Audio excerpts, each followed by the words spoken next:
किताब मुकद्दस में से अय्यूब के 29वें बाब की तिलावत।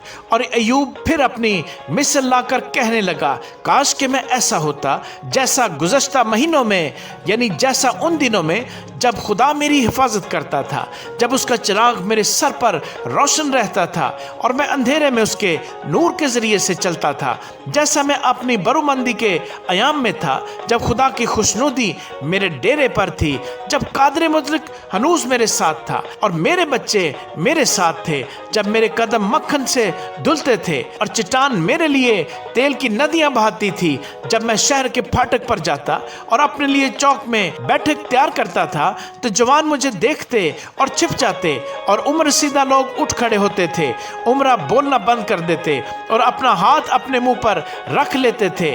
रईसों की आवाज़ थम जाती और उनकी जुबान तालू से चिपक जाती थी, क्योंकि कान जब मेरी सुन लेता तो मुझे मुबारक कहता था और आंख जब मुझे देख लेती तो मेरी गवाही देती थी, क्योंकि मैं गरीब को जब वो फरियाद करता छुड़ाता था और यतीम को भी जिसका कोई मददगार न था। हलाक होने वाला मुझे दुआ देता था और मैं बेवा के दिल को ऐसा खुश करता था कि वो गाने लगती थी। मैंने सदाकत को पहना और उससे मुलब्बस हुआ। मेरा इंसाफ गोया जुब्बा और अमामा था। मैं अंधों के लिए आंखें था और लंगड़ों के लिए पाँव। मैं मोहताज का बाप था और मैं अजनबी के मामले की भी तहकीक करता था। मैं नारास्त के जबड़ों को तोड़ डालता और उसके दांतों से शिकार छुड़ा लेता था। तब मैं कहता था कि मैं अपने आशियाने में मरूंगा और मैं अपने दिनों को रेत की तरह बेशुमार करूंगा।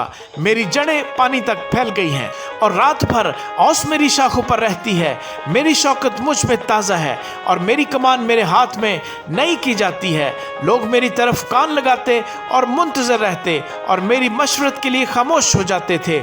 मेरी बातों के बाद वो फिर ना बोलते थे और मेरी तकरीर उन पर टपकती थी। वो मेरा ऐसा इंतज़ार करते थे जैसे बारिश का और अपना मुंह ऐसे पसारते थे जैसे पिछले मी के लिए। जब वो मायूस होते थे तो मैं उन पर मुस्कुराता था और मेरे चेहरे की बशाशत को उन्होंने कभी ना बिगाड़ा। मैं उनकी राह को चुनता और सरदार की तरह बैठता और ऐसे रहता था जैसे फौज में बादशाह और जैसे वो जो गमज़दों को तसल्ली देता है।